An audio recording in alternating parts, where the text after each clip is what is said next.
Hello and welcome into the GSMC Sports Podcast brought to you by the GSMC Sports Network. I'm your host, TJ Mabardi. Happy Friday. We are recording this live on Friday afternoon. Today is July 19th. And today we are going to be diving into some NFL topics. We are continuing to go through our season previews of every NFL team. Today we are going to be covering the Baltimore Ravens, and we're going to be talking about the legacy of Lamar Jackson as well, where I know these legacy conversations can be a little bit overplayed, but Lamar Jackson is somebody who has 2 MVPs in his first 6 seasons and doesn't necessarily seem like he gets that type of respect if you're looking at what he's accomplished so early into his career. Doesn't feel like he has necessarily that same amount of gravity that you would typically expect from a player with that type of resume. So we're going to be diving into all of that.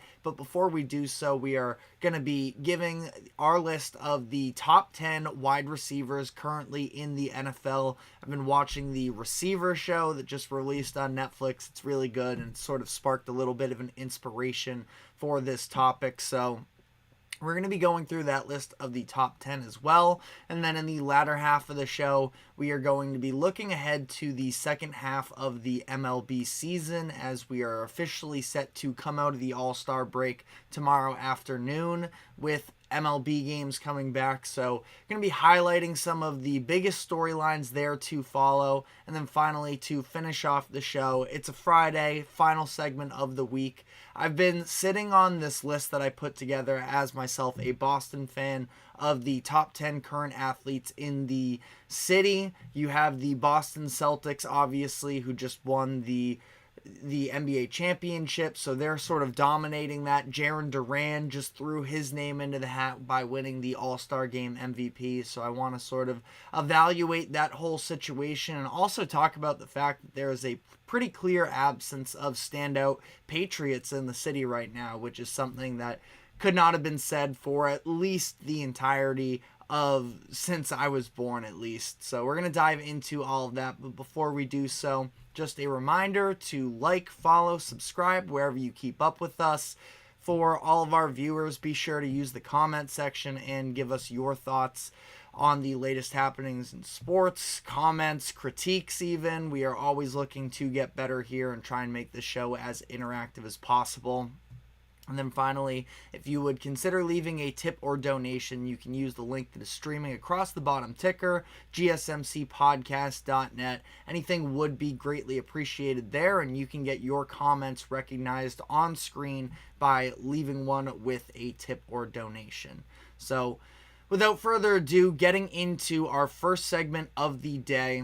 I've been watching this show that just released on Netflix. It is the Receivers Show, where basically the NFL went around and documented a number of the best wide receivers in the league, as well as George Kittle, and have been so I've been watching that the past couple days, and sort of sparked my interest in doing this type of segment, especially when we're at the point in the year where there really aren't many sports actively going on. So I wanted to give my thoughts on the top 10 wide receivers in the NFL. ESPN similarly did their polls a couple days ago, so we'll maybe be comparing a little bit how I put my list together in comparison to ESPN.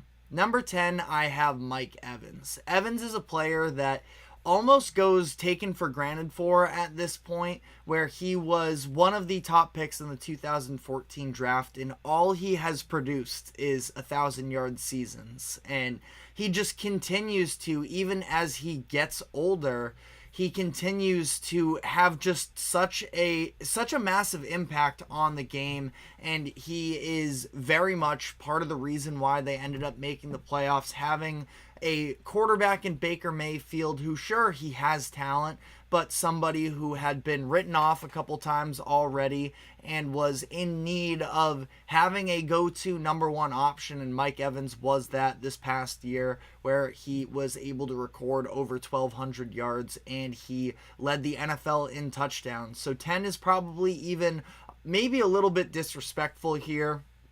Mike Evans is 30 years old. I think at some point the age is going to catch up to him. We have already seen him sort of throughout the course of his career at least have some sort of struggles with drops. I mean, again, you're talking about a player who gives you so much as it is. It's a little bit hard to nitpick sometimes, but the drops have been a thing that I feel like he is very much going to be at least semi-reliant on his athleticism. Now, still, the way that he is able to create separation at the line of scrimmage, break past cornerbacks, is something that, again, can't go for granted. But I feel like Mike Evans is at 10 for me in this position because I think it's more so going to be some of the younger guys that are overcoming him. One of those being Brandon Ayuk, who I have ranked here at number 9. Ayuk obviously making a lot of headlines as of late with his trade request, but somebody who has been... Again, I think he's in a weird spot when you talk about the evaluation of Brandon Ayuk because you can use the fact that there are so many other weapons on the 49ers to his advantage or to try and diminish him as well because of the complications of, yes, opposing defenses are focusing their attention on a number of different weapons in George Kittle and Deebo Samuel and Christian McCaffrey, but it's also taking away from the looks that Brandon Ayuk gets, and despite that, he just continues to go out on a weekly basis and perform, and he has been probably the most reliable in terms of availability out of all of their stars, and because of that, he led the 49ers in targets, I believe, and again, he is just an up-and-coming player here that we talked about this earlier this week. It took him a little bit of time to fully break in, but now I think he is fully ready for wide receiver 1 potential, and we are going to have to see whether or not he gets that opportunity this year or if it's next year following the upcoming, drama that is surrounding him and the 49ers contract dispute.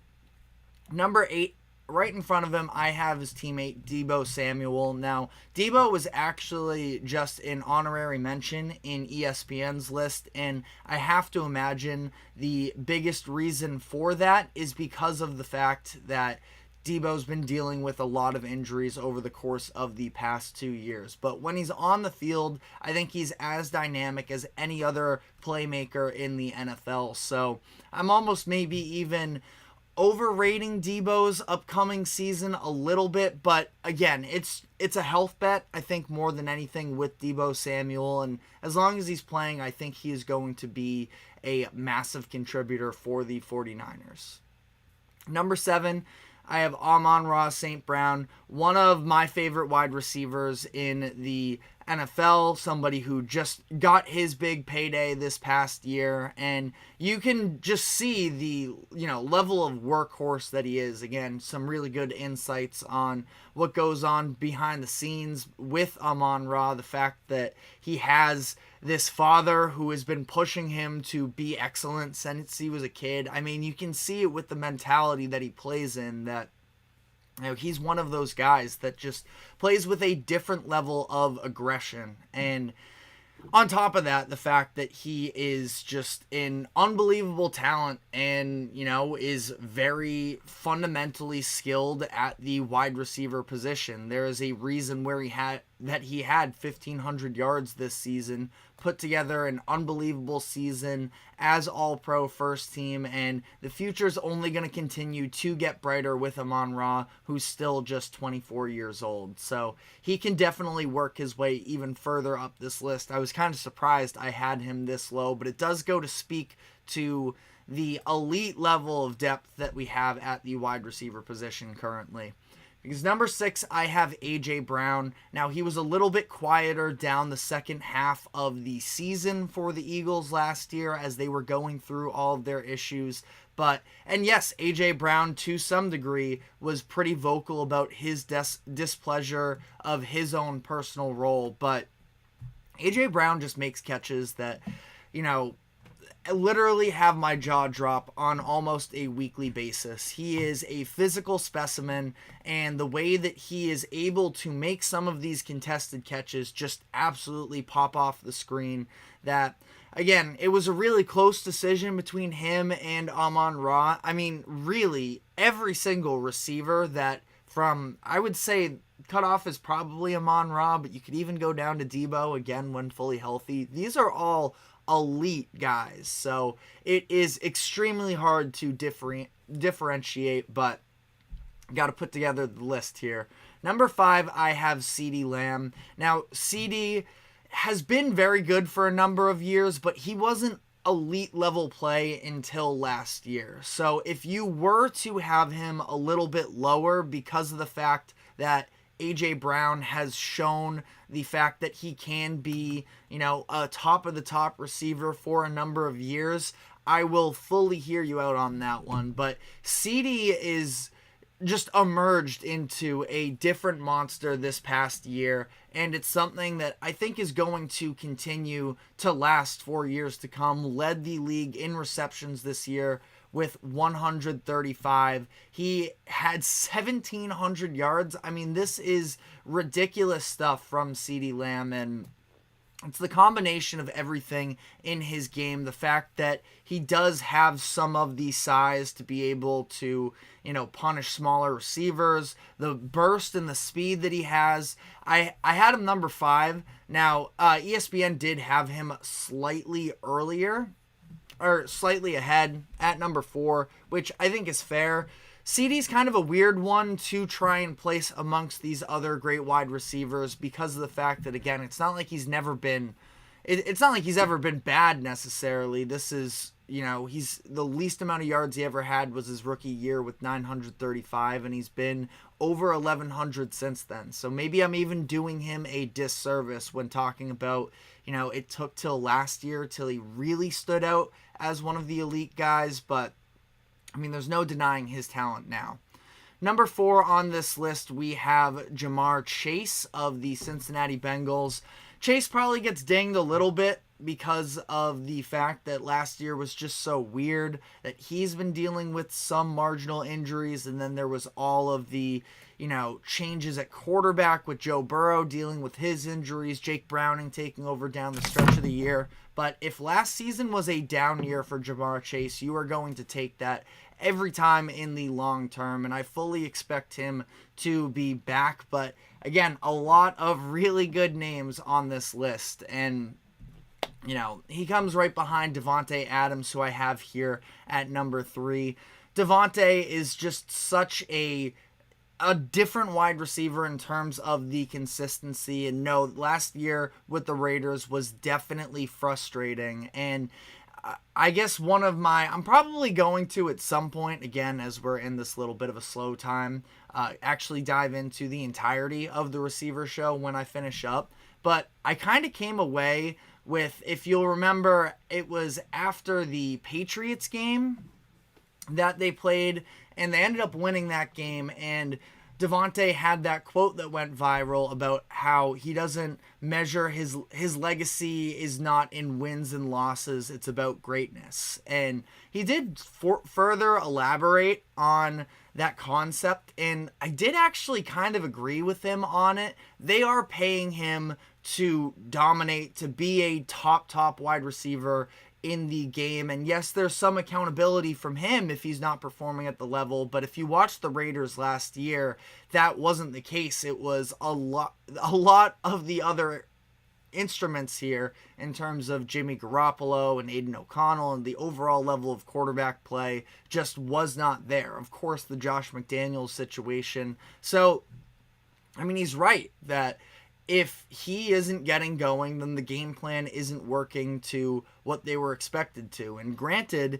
in that Patriots game, it was not a good offense. They were just lucky enough to face off against the Patriots, who were incompetent on the offensive end. So again, I was kind of with them on that one, actually, and that's not something that I was expecting going into the docuseries. Of course, that's what a lot of these can tend to be, is a boost in PR, but I believe in the integrity of Davante Adams as well, and he's been one of the best receivers for, probably close to a decade now. So had to have him in the top 3 for me.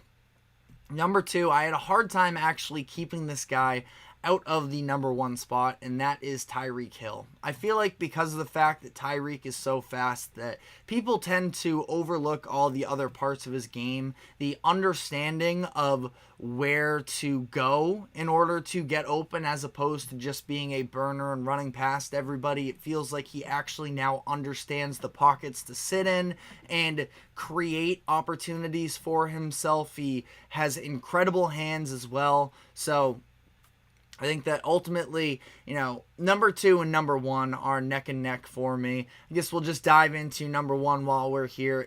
I do have Justin Jefferson of the Minnesota Vikings. I mean, just as a pure wide receiver, all-around game, I don't think you can find anybody more talented than Justin Jefferson. And last year he was dealing with the hamstring injury. That definitely slowed him down some, but the Vikings still paid him big this offseason. I expect him to return back to the form that we are used to for him, and it will be interesting to see how things play out from here because Justin Jefferson is an immense talent, and there is something about him that tells me he's not going to want to sit around with bad quarterback play for a number of years. So we'll see. They, of course, draft J.J. McCarthy in this year's draft, and we'll see how that plays out for them. But he's also going to be a massive piece on whether or not that offense has any success. I believe in Kevin O'Connor. No,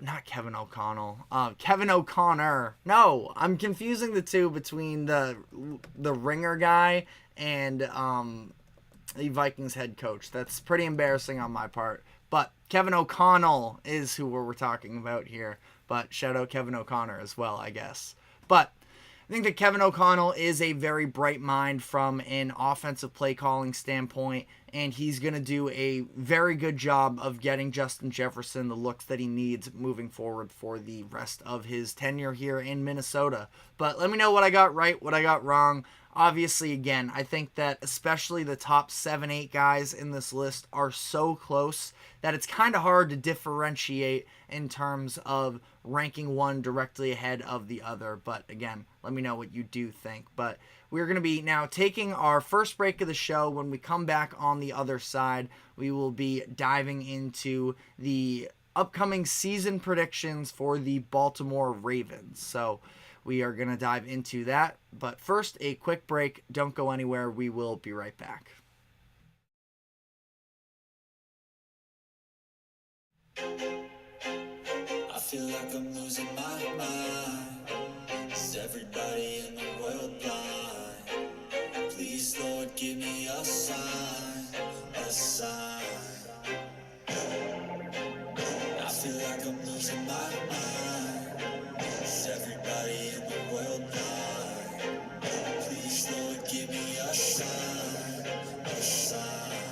I wanna be the greatest. Everybody on the fake shit. I look around and feel like everybody is the fakest. I make this every day and I'm impatient, hoping one day I blow up from the basement. Statement, the top is so vacant. I don't hear shit that I think is amazing. Waiting for my day when I'm playing sold out shows for 1,000 faces. Hey, give me that crown, get in my way and to be put down. It ain't your place, all this my town. If I want that shit, then I'll get it right now. I'm losing it, the news if it's some losing shit. A stupid myth. You choose to live or choose to dip. You choose to fight or lose your grip and lose a gift. Oh, I feel like I'm losing my mind. Is everybody in the world blind? Please, Lord, give me a sign, a sign. I feel like I'm losing my mind. Is everybody in the world blind? Welcome back into the GSMC Sports Podcast, and we are continuing to preview all 32 teams for the upcoming NFL season. Today we are now moving on to the AFC North, and we are going to be starting with the Baltimore Ravens, who were, I would say, almost unquestionably, during the regular season at least, the best team in the NFL. And I think that you can still make an argument, although they lost to the Chiefs, that they were undoubtedly in that top 3 and were a prime Super Bowl contender, which is why it was definitely a disappointment for the Ravens when they fell short in the AFC Championship game. And I was really disappointed, not because I'm anti-Chiefs or anything, but because I did think that this was going to be the redemption story we were waiting for with Lamar Jackson, because it had been a number of years since we really saw Lamar at the peak of his powers. He missed the second half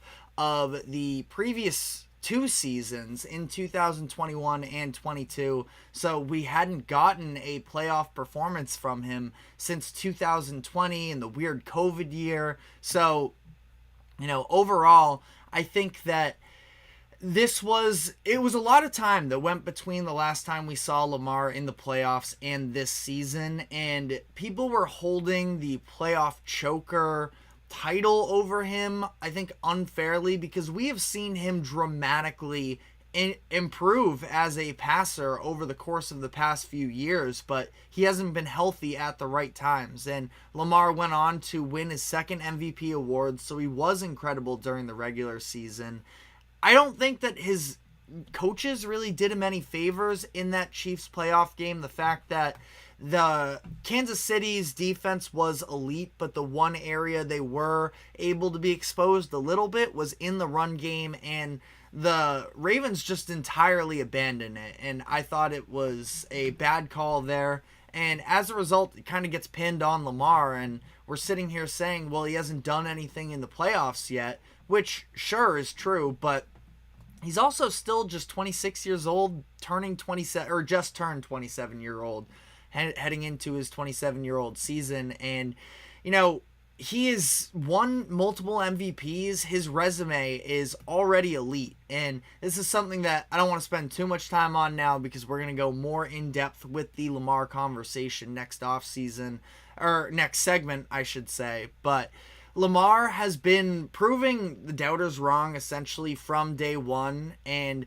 it's something that I'm really on board with. I feel like the opportunity is going to come through for him, and again, I just, he's somebody that I wasn't necessarily all that high on either as he was coming into the league, but he absolutely won me over. Especially, it was, I think, really from that Texans game on in the first game of the year when you saw him just sort of slinging it's so clear that he's an improved passer. And no, he's not prototypical, and his backbone probably is a little bit more run heavy than throwing the ball itself, but I mean, the guy can throw now, so he's scary for any opposing defense, and NFL fans need to respect him, I think, in the same way that other teams do.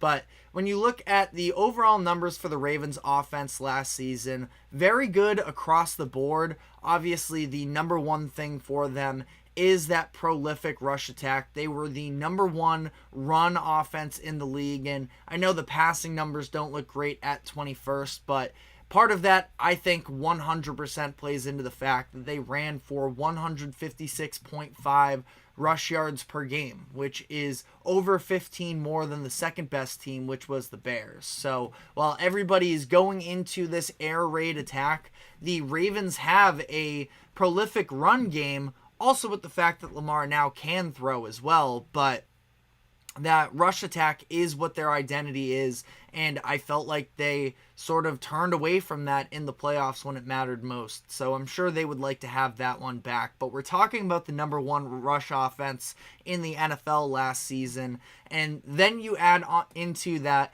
one of the premier running backs of his generation in Derrick Henry, who was, of course, the big offseason signing for the Ravens, and I think that it is a perfect fit into what the Ravens are already doing. Now, what I did like last year, and you saw it some with Justice Hill and Gus Edwards, that they were operating some sort of a passing out of the backfield as well. That was especially, apparent during the playoffs, I think, when their receivers weren't getting it done. Now, I don't think it was the design that it was going to be so heavy on with the running backs in the receiving game.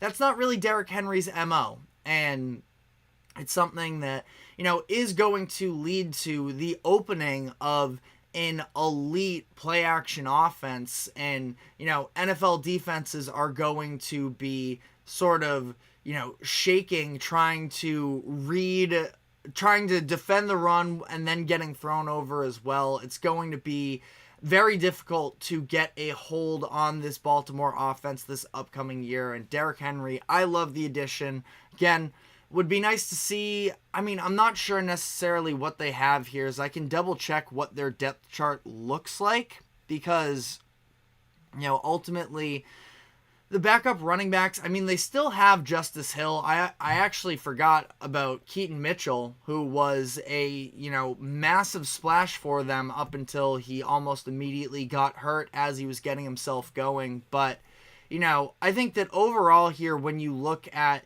the offense, they have a lot of good skill position players. But one of the bigger issues for them next year is going to be the fact that they are managing with 3 new offensive linemen. During the offseason, they lost John Simpson, Morgan Moses, and Kevin Zeitler. So they're both of their guards and their right tackle. And as of right now, there's still a lot of questions as to who can take over in those spots. Ben Cleveland is probably the most likely candidate to take over at least one of those jobs, likely at right guard, somebody who's been with the team for the past few seasons and has gotten some starts under his belt. I could say the same for Patrick McElroy, who is the tackle prospect / guard that has been sort of hanging around the Ravens for a couple years now, has been with the team, so he could look to take over a spot.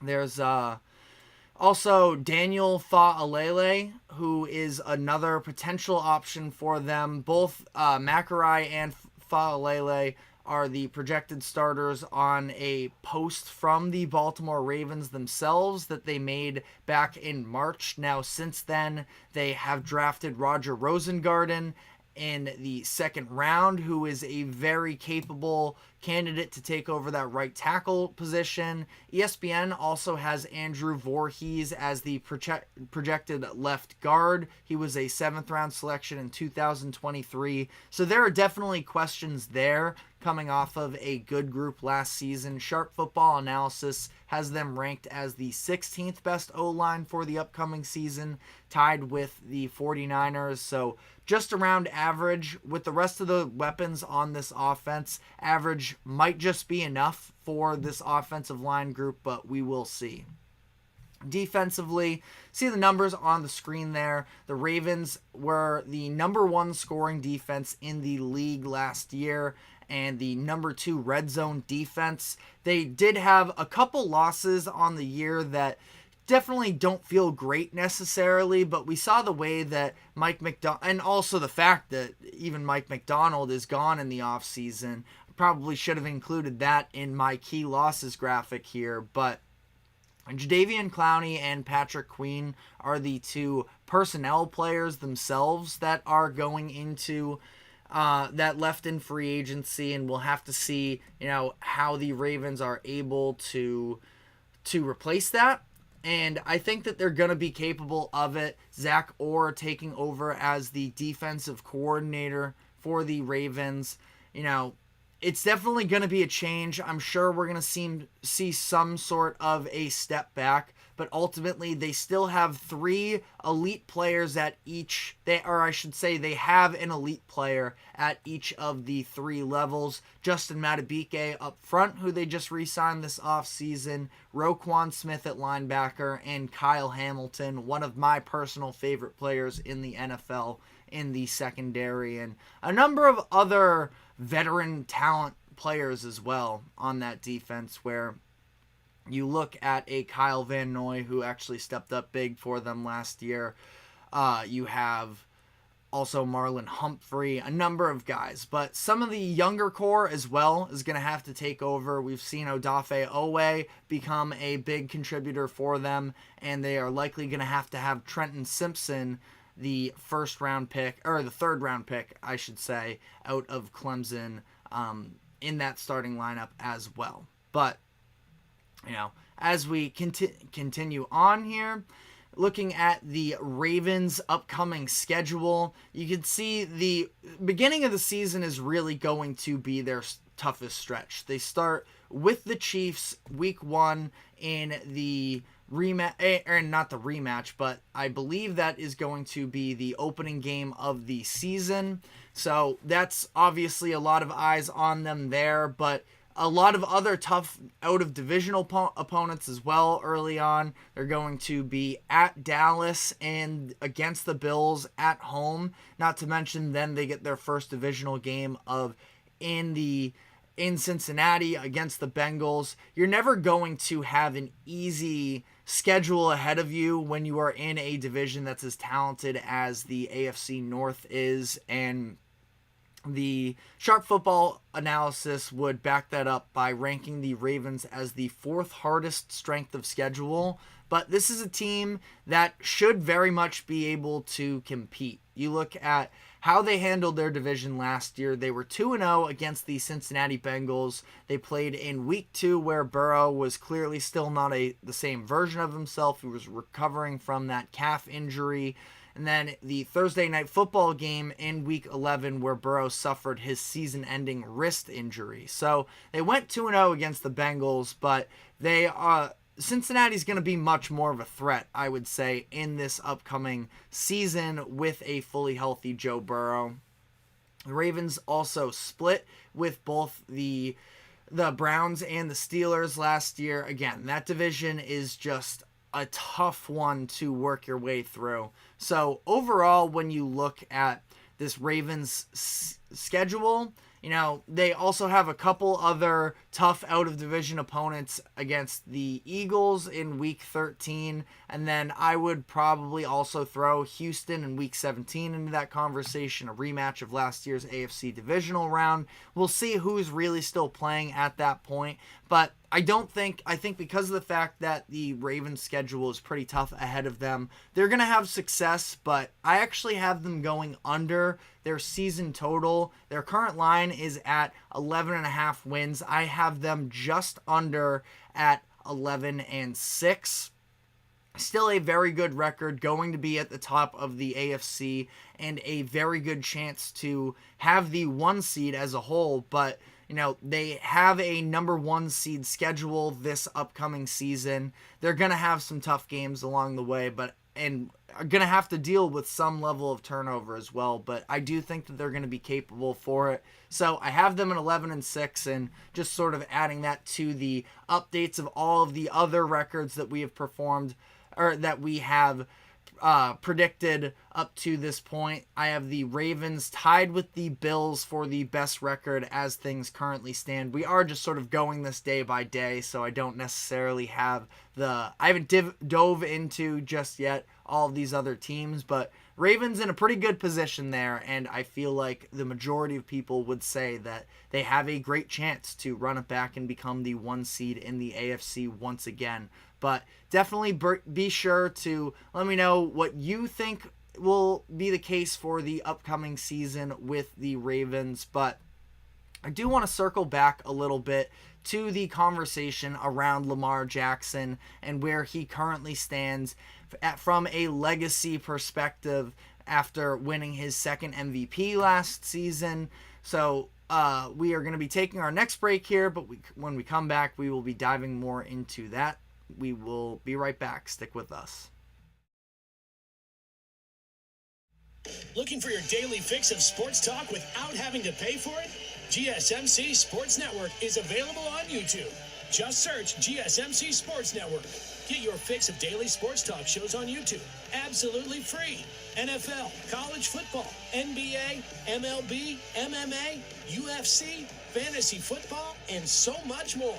GSMC Sports Network has shows running all day long, with new sports shows starting every 2 hours. Just like on your favorite cable sports channel, except GSMC Sports Network is absolutely free. Just search GSMC Sports Network on YouTube to catch one of your new favorite shows, like the GSMC College Football Podcast, Chip Shot Football Podcast, Hoops and Heels Women's Sports Podcast, GSMC Basketball Podcast, and so many more. Check it out for yourself. GSMC Sports Network, now available on YouTube absolutely free. Search GSMC Sports Network on YouTube right now. Welcome back into the GSMC Sports Podcast. So, we just previewed the upcoming season for the Baltimore Ravens, had them around 11 wins on the year. I'm expecting big things from them once again, and I'm expecting big things from Lamar Jackson, who, notably, I did leave out of my top 3 quarterbacks for next year on the rankings that we did yesterday. I have Patrick Mahomes, Josh Allen, and Joe Burrow as the top 3 quarterbacks, but I do feel like Lamar is also kind of in that first tier with them. Well, the way that exactly I laid it out is that I think Mahomes is in a tier by himself, and then it would be Josh Allen and Joe Burrow, but Lamar Jackson is probably in that conversation as well, and I feel like he doesn't really get the credit that somebody of his stature typically would get. Being a 2-time MVP in his first 6 seasons, he is going to be one of the more transformative and influential players, I really do think, in the NFL. He's not the first quarterback to ever be a dual threat, but, since Michael Vick, there really hasn't been, I would maybe throw Colin Kaepernick into that same type of discussion in the early 2010s, but in terms of having the full package, I think Lamar is really one of the players who highlighted how much of an asset it can be if your quarterback runs around in this, modern era. And again, don't want to give Lamar sole credit for it, but I'm just saying I think we're going to look at him as one of the benchmarks in NFL history where things started to shift towards having dual threat guys. And unfortunately for Lamar, he's a little bit of a victim of the reality with a lot of how we go about our sports discourse, where you win a couple MVPs, so you have this spotlight on you, so there is extra pressure when the playoffs come around, and he hasn't had a signature playoff moment really yet up to this point, and at least nothing that really comes to mind off the top of my head. If you feel like I'm missing anything, definitely be sure to let me know. But the first time I really remember him being in the playoffs was that loss against the Chargers, where they just kind of threw extra defensive backs at him and exposed his passing game a little bit. Since then, he doesn't have he's top 200 passing yards twice in his career. Once for 365 in that loss against the Titans in 2019, and then the other time was against the Chiefs this past year. So, no, I would say pretty confidently he doesn't have a signature playoff moment. But, that being said, I think back to this Chargers game that he played in that as his first introduction to the playoffs. At that point, he would have been something along the lines of 21, 22 years old, and he has gotten better each and every season, I feel like. Now, dealing with the injuries in 2021 and 22 really did disrupt the overall appeal of him, because he almost sort of fell out of favor and we were forgetting about him to some degree because he was injured for the second half of both of those seasons. So we didn't even get an opportunity to see him play in these playoff games. Instead, the reputation was that he has not been available in the biggest moments for the Ravens. And I fully stand by him, taking care of his health first in 2022, understanding that if he did seriously get injured, he was in a contract year. He already has so many people that doubt him that it could have very significantly impacted the contract that he was going to sign. So he got paid and he deserves it. But now is when we start to get into the late 20s, early 30s, where we're supposed to see these quarterbacks jump to another level. And I don't know. At the same time, what is the next level for Lamar Jackson? It's kind of a tough thing to argue, considering the fact that, again, he's won 2 MVPs. And I've talked about before the fact that last year's MVP season didn't seem like he had all that much competition. There really wasn't a glaring MVP candidate. So almost by circumstance a little bit, he ended up coming away with it. But, I feel like I feel like I'm rambling a little bit here, but ultimately what I'm trying to get at is that Lamar is still so young and he has improved year after year, but there's a significant amount of doubters. And you can point to the playoff numbers, and without a doubt, there is a significant increase, or decrease, I should say, from the regular season averages. And that's a concern to some degree, but I just feel like it's coming at some point. The Ravens have tried to surround Lamar as well with talent, but have been, I would say, to some degree, unsuccessful up to the most part. Now, they've had a good offensive line, and now we saw this past year that they're sort of starting to put more pieces around him, but that also comes at a cost, and they lost 3 starters from last year's offensive line. So, again, grass is always greener. You're never going to be in the exact perfect situation to succeed. But now with Lamar, I feel like we're going to start to see him really hit his stride in the passing game. We saw the relationship that he was able to develop with Zay Flowers. If Zay doesn't fumble at the goal line in that Chiefs game, I mean, who knows how things could have progressed differently. Zay is going to, I know he's had some trouble, legally wise in this offseason. So assuming that he's able to play, he's going to continue to get better as well. Mark Andrews is hopefully going to be healthy for the Ravens this season as well. And I'm definitely buying into what the Ravens are putting out there, and I just believe in Lamar Jackson. And again, I mentioned this earlier, I was not his number one fan by any means coming into the league, and even today, I'm still not, I can't definitively say that I'm his number one fan. I'm contemplating whether or not he is on the tier with Joe Burrow and Josh Allen, but, the only thing that's really holding him back from everybody universally accepting his greatness is having a signature playoff game. And that's way easier said than done because Lamar has gone out and played, incredible football for when he's been in. I mean, you look at their win-loss record from when he's been playing. It even goes back to these past couple years where he wasn't able to be available for them. It was Tyler Huntley was a nice fill-in for them at some point, but I also feel like to some degree, this is going to be where Lamar, I'm ready to put the injury concerns past him, and I think that he's really ready to dive into truly elite, potentially all-time territory. I know that's insane, and I'm talking about all-time as he is still just 27 years old. But again, at the pace that he's been improving, I fully think that it's possible. I had plenty of doubts before the fact that the Ravens were, 0 for double digits when entering the fourth quarter trailing with Lamar for the first however many years. But now that's no longer the case. I think that Lamar can throw his way back into a game. And the fact that he still has the elite rush game to, hold as a backbone, I'm fully bought into the long-term upside. Just want to say hello to him in the comment section. Happy Friday.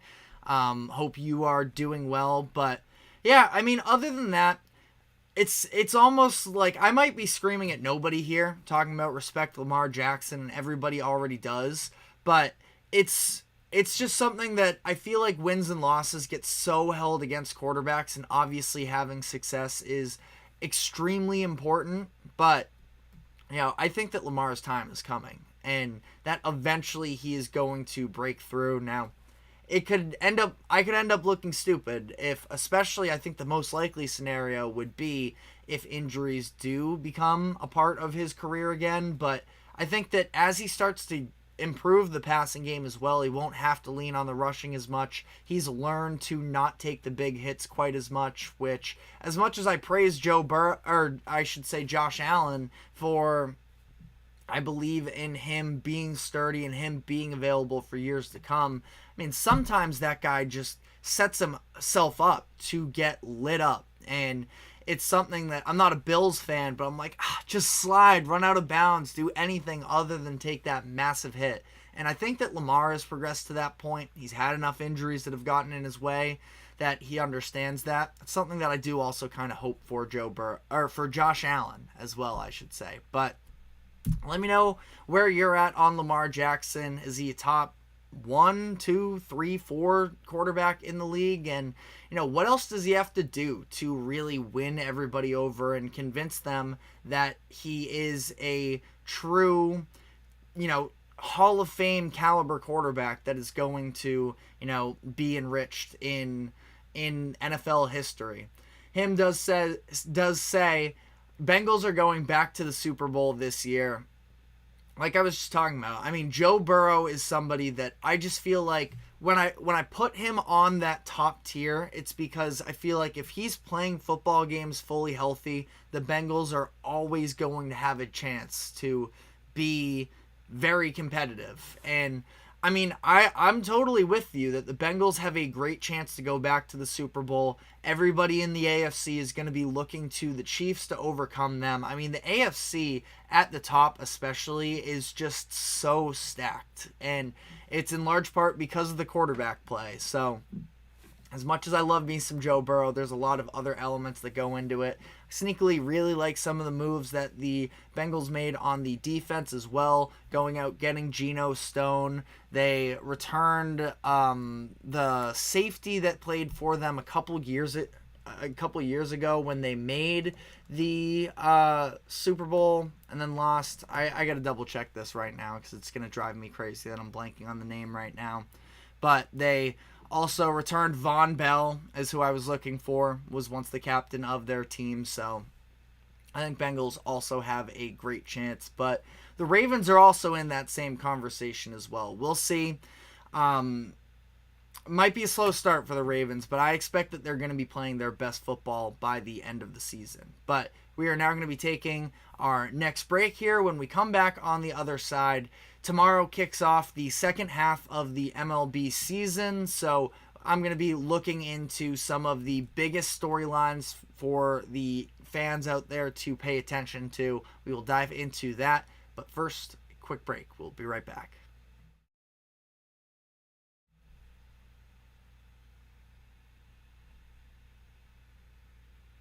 For the best and latest podcasts available anywhere, go to the podcast app on your cell phone and type in GSMC to access free content-rich podcasts on health and wellness, book reviews, sports, entertainment, relationships, social media, movies, technology, finance, and even weird news. Subscribe and download the GSMC Podcast Network's family of shows, available everywhere podcasts are found.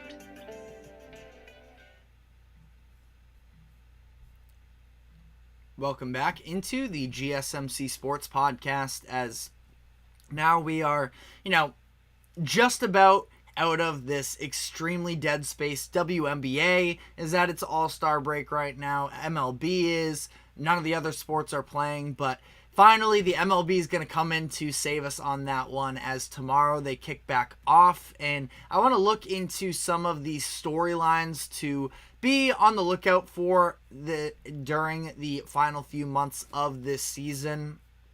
I'm looking at, first, of course, the two biggest stars in the MLB in Shohei Ohtani and Aaron Judge, who both have chances to continue to, build on their already incredible legacies. You look at Shohei Ohtani, we'll start with the fact that he is not pitching this season because he was dealing with an upper body injury that has prevented it. Elbow, I think it is. Maybe it's shoulder, but he hasn't been pitching, so he has been just DHing, not playing in the field for the LA Dodgers, and he has a chance to win the MVP award as a designated hitter, which is just about unheard of in the MLB, and that's because he is just flat out one of the best offensive players we have ever seen. And on top of it, the fact that he is able to pitch, I mean, I would be the last person to drone on to you about the greatness of Ohtani's legacy. There are other places you can go to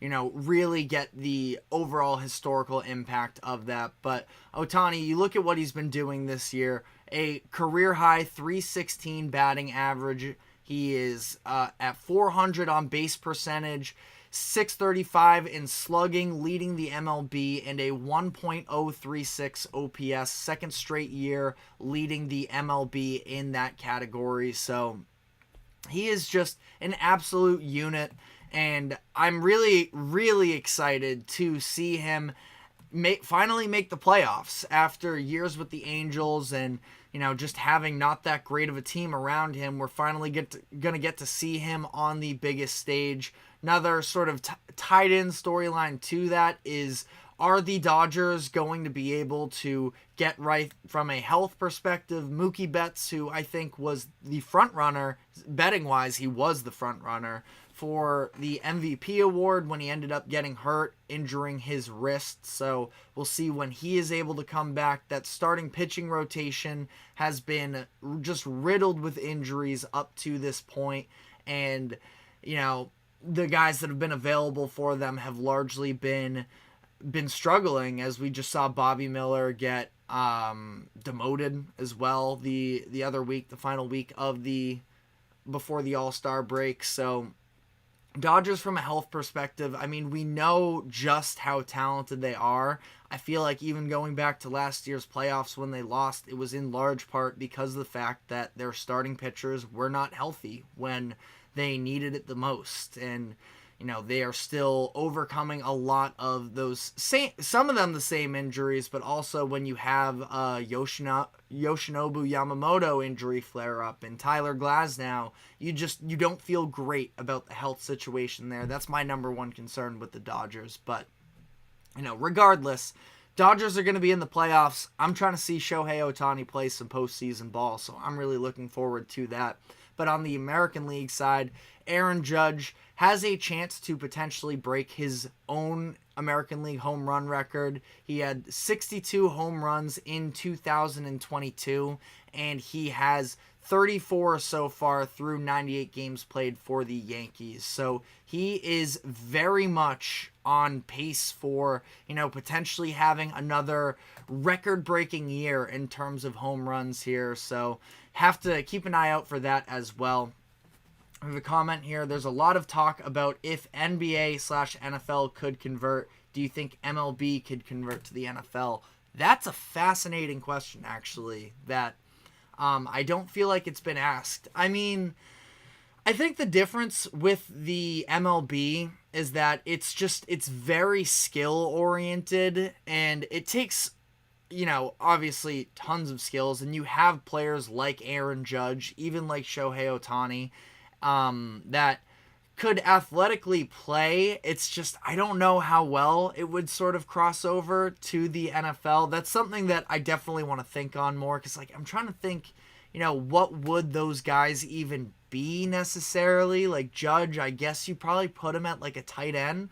Like the top end athletes, I feel like you could probably find a spot for in the NFL. I don't think it would be quite as applicable as basketball is, but you can probably come to a number of different athletes as well.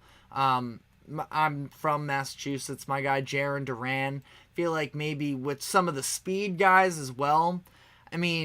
Similar concept of you find the open space and you go, that I could see maybe like a Jaron Duran being some type of a wide receiver or running back. But Duran's also absolutely got the legs for it as well, the way that he keeps those things churning when he's running. But it's a very interesting question, actually.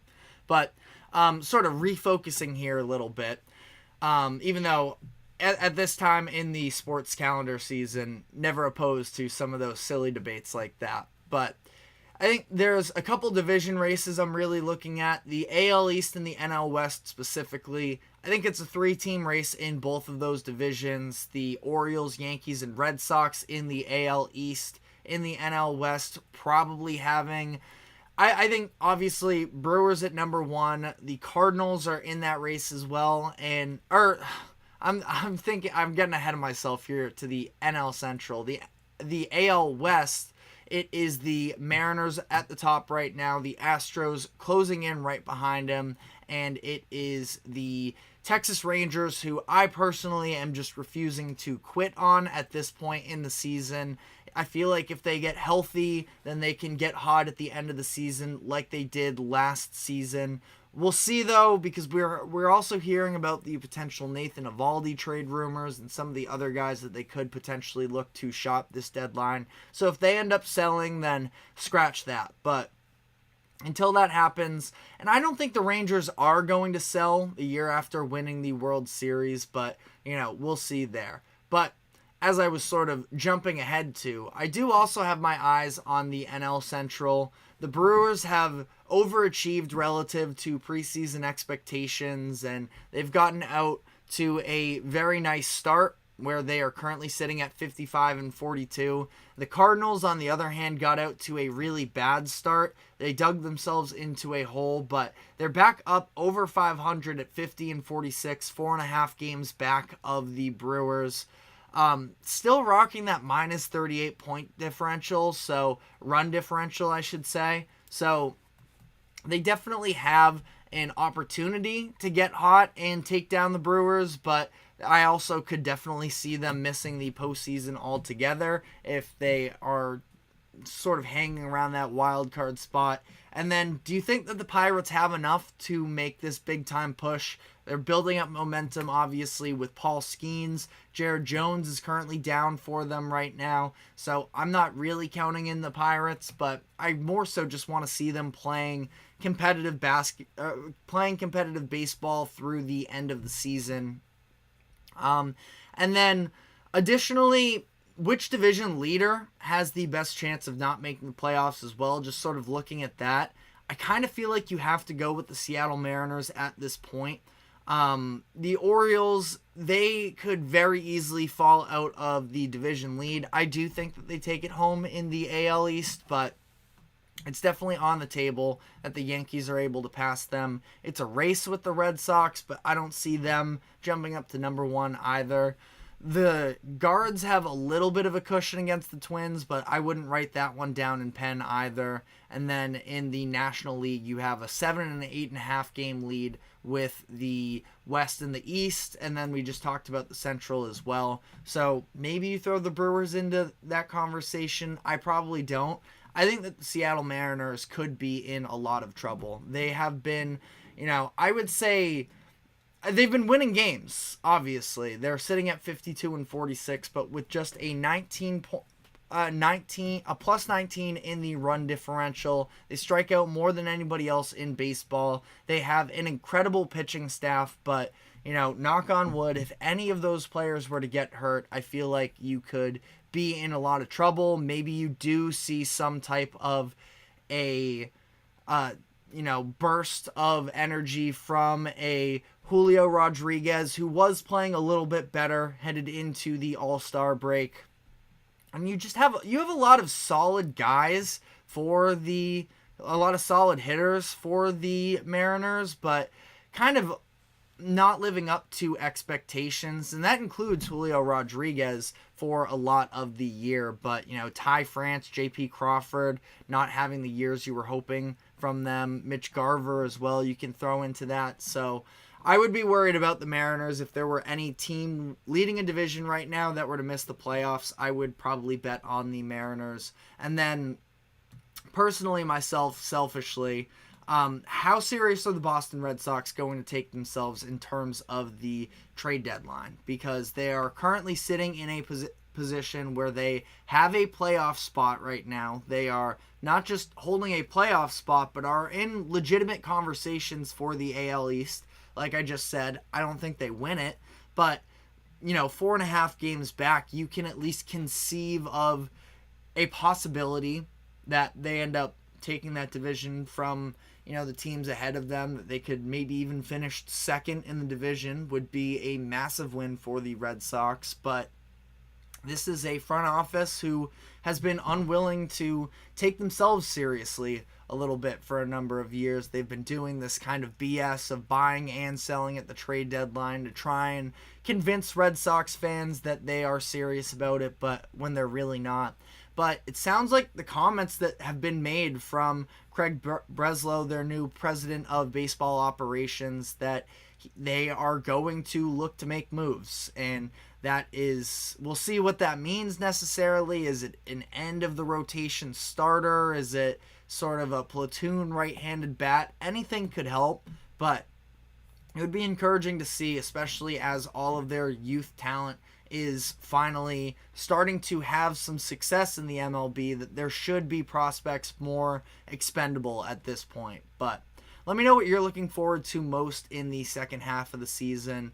We're going to be taking our final break here. When we come back on the other side, it's Friday. It's segment 5 of the week. I wanted to run through the top 10 athletes that currently reside in Boston for the sports, because we've seen a drastic changing of scenes with the Patriots kind of falling out of relevancy and the Celtics finally ending their drought since 2008 with a championship. So we're going to be diving into all of that. But first, a quick break. Don't go anywhere. We will be right back.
Welcome back into our final segment of the day. We're just having a little bit of fun here on a Friday afternoon. We are going to be running through the top 10 current athletes in Boston. So that is with the Patriots, the Bruins, the Celtics, and the Red Sox. And at this point, for decades, it has been dominated by the Patriots through their part 1 and part 2 of the dynasty, but I put this list together, and I actually did not have a single Patriot, and I do think that this list does sort of reflect on where the city is at currently, and, it's both when I put this list together, it was based off of their talent level and their popularity in Boston already. So without further ado here, number 10, I have Jeremy Swayman. Swayman, I initially thought I was going to have him higher on this list, but truthfully, as much as he does look like he is going to be the franchise goalie for the Bruins,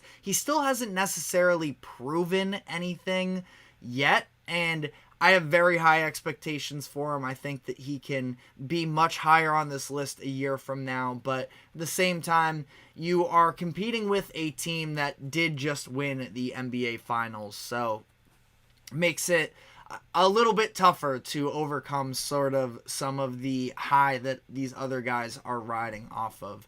Number 9, I have Jarren Duran, though. This is somebody that if we did this maybe 2 weeks ago, maybe I wouldn't have had him on this list, but Duran has been extremely popular in Boston. I mean, he's having a career season, and you see the edits, at least I do, because I'm on, Boston based For You pages, but the edits of just how bad Jarren Duran was when he first came up in the league, and he has talked about the fact that he struggled with mental health stuff, and he kind of lashed out at times as well to the media, to fans, but the way that he is just turned around his entire image, the FM shirts, and for those of you who don't know, he started wearing this shirt that said F 'em, something with a little bit more than just F, and he is using it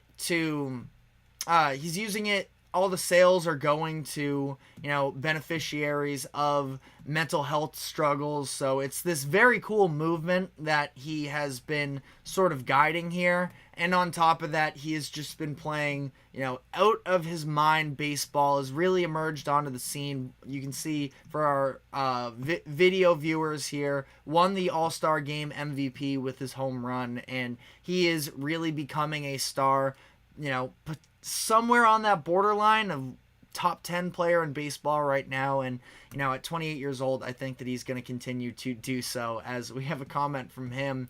Patriots could have had somebody on this list, but they did trade Mac Jones. But it's crazy because Mac Jones, if we were to have done this exercise coming off of Mac Jones' rookie year, I probably would have had him somewhere close to the top 5, and just a disastrous fall apart there. I did consider, on the Patriots note here before we get too much further, I did consider Matthew Judon, but with the injury last year, we don't even know if he's going to play for the Patriots this year. I expect that he is, but there is some sort of, contract dispute going on there that I ended up going no Patriots, and it doesn't help for the Patriots that, a lot of these other guys are playing a lot more impactful games at this point, as him's talking about Mac Jones should have been one, which maybe the GOAT indeed. Still have that sneaky Mac Jones. I don't have Mac Jones stock anymore. I just, the Patriots burned all of that. But Mac Jones could have been good. I'll stand by that take. But number 8 here, we have Charlie McAvoy. Probably dipped down a little bit over the course of the past season, where McAvoy seemed like, and he still is one of the top defensemen in the NHL, and just signed his contract, so he's going to be here for a long time, but didn't have his best season, and it feels like to some degree with the Bruins, the playoff risers for them haven't necessarily been their top tier guys, other than, I would say, Jeremy Swayman, who was really impressive for them this past year.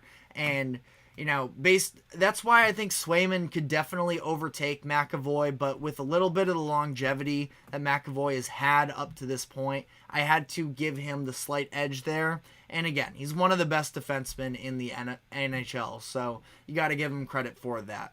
Now we start to get into a little bit of the Celtics part of this list, because coming off of a championship, I think one of the most talented teams in recent NBA history, you're going to have a lot of incredible athletes. Put Kristaps Porzingis at 7 here. And if we're talking just popularity, he's probably even higher up. I mean, the way that he was basically doing WWE entrances into TD Garden when he was coming out for those playoff games was just truly electric, and he's definitely won over the fans. But I think from an impact perspective, the fact that they won without him in the finals, and he played a big part in Game 1 especially, and if Game 1 goes differently, then maybe the entire series goes differently. But we will, as I'm just reading the comments here from him, Peyton Pritchard actually did not make the list here, unfortunately. A very solid honorable mention candidate, but I guess I'm sorry for that one. But yeah, Porzingis a little bit lower on this list because of the fact that he just wasn't available quite as much, and I do have some questions about what his long-term future in Boston is. He signed the contract extension when he opted in last year, but we will see. Number 6, I have Drew Holiday, just slightly above Kristaps Porzingis. Probably, doesn't necessarily have the shine quite as much as a 7-footer who erupted for this ridiculous offensive showing in Game 1. But Drew Holiday made all of the winning plays. He made the entirety of the chemistry in that Celtics locker room in a lot more mature. Jason Tatum and Jaylen Brown have talked about the fact that Drew Holiday brings that level of competition, especially on the defensive side of the ball, and that's what sort of separates this year's Celtics team from years in the past, outside of some of the personnel changes alone, the intensity on the defensive side of the floor, and I absolutely credit Drew Holiday's presence to that. Another guy where we'll see how long he's in Boston. It might be a short stay here ultimately, but it's something that you just have to, appreciate. And if you're really watching basketball, Drew Holiday is one of the all-time. He's better than just a glue guy, but I mean, just an incredible talent in person to have on your team. Number 5, we have Derrick White, one of my personal favorites, probably my favorite athlete in Boston right now. Derrick White is kind of Mr. Celtics, Mr. Boston right now. He's in all these Sam Adams commercials now. And it's just the fact that, he blossomed really right in front of the Celtics fans because of the fact that he came in as sort of role player expectations, and all of a sudden he has become a pivotal piece that I think there's a very good chance that he spends, I think out of all of the, outside of Jason Tatum, Jaylen Brown, out of all the Celtics right now, I think Derrick White's the most likely to get another contract. He just signed a contract extension this offseason, and I expect him to be around for a very long time. Just does all of the little things perfectly, and I love me some Derrick White. Number 4, David Pastrnak, one of the best NHL players in the game, and Pasta is paid accordingly to it and is going to be a Bruin for a very long time. But also, Pastrnak is just at a point where he has played worse in the playoffs for the majority of his career in Boston. He's been on a number of very talented teams and hasn't been able to sort of give the team what they need. And, if we were just to see Pastrnak go crazy for a series, I think it would be a massive difference maker for them, but we're kind of sitting around on that. But, I mean, again, for our video viewers, you see the picture that's on the screen. He's got all the aura that you could possibly ask for. It's just, and he's got all the skills. The film is amazing, but again, kind of waiting on that playoff moment to occur. And that's kind of why I opted for going with Rafael Devers over David Pastrnak, because of the fact that he was on that 2018 team. And I mean, Devers just does not get the credit that he deserves, I think, for the most part. Because Devers, even when he has a down year, he's still one of the best hitters in baseball. I feel like overall, you look at his improvements on defense this year. Now, just last year it was really bad, so he's not the perfect player, but he's definitely, at the top in terms of Boston hierarchy at this point, especially as the Red Sox, if their front office really would be more invested into this team, I think that Devers, has a chance to be one of the all-time beloved guys in Boston. But I guess we're kind of going to put number 2 and number 1 together, because I would hate to break them up here, but it is Jaylen Brown and Jason Tatum. Now, starting with Brown here, listen, this became the season where it was a real debate as who's the better player between Jaylen Brown and Jason Tatum. Brown ends up winning the Eastern Conference Finals MVP. He wins the MVP as a whole, the Finals MVP as well. And that's terrific, and he is an excellent player. I'm so glad for him that he was able to finally get the recognition that he deserved. I'm sorry, I'm breaking this guy's heart in the comments section by the absence of Peyton Pritchard and Sam Hauser, but I think that would maybe play a little bit too much into a Boston stereotype that, as a group, we're trying to kick a little bit. So Jaylen Brown, he's become, a top 15 guy. I feel like you can say pretty safely top 15, top 20. He is, one of the best in the league, and I feel like it's no insult to him that Jason Tatum is a better basketball player, because Tatum is probably top 5, maybe just outside the top 5. But Jaylen Brown being able to finally have the credit that he's been deserving year after year, he just continues to get better, and getting to a point where, I mean, we know one-man shows just can't run the NBA anymore. You need a second guy, and Jaylen Brown could absolutely be the number one option on a championship team in my eyes.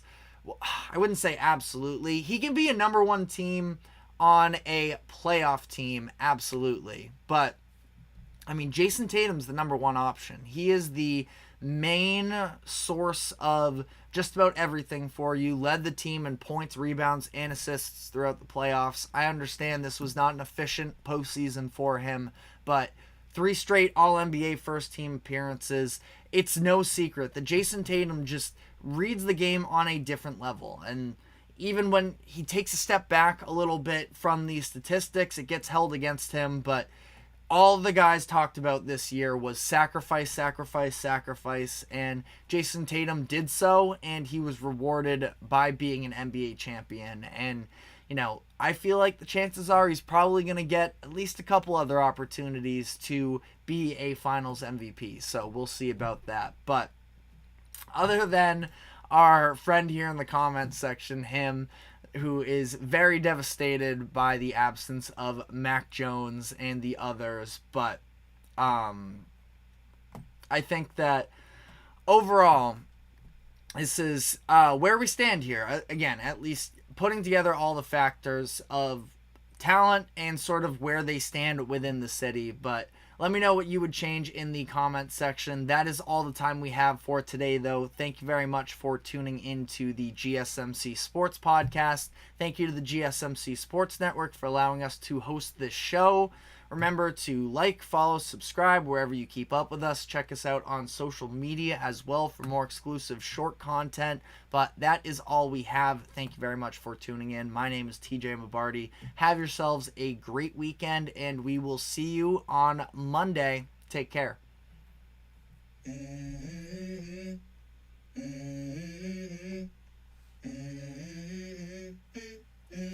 Let's go. I wake up to a little bit of drool on my pillow, feel like it's gonna be a bad day. Yeah, I'm tired of shit, and the coffee ain't hit yet, damn.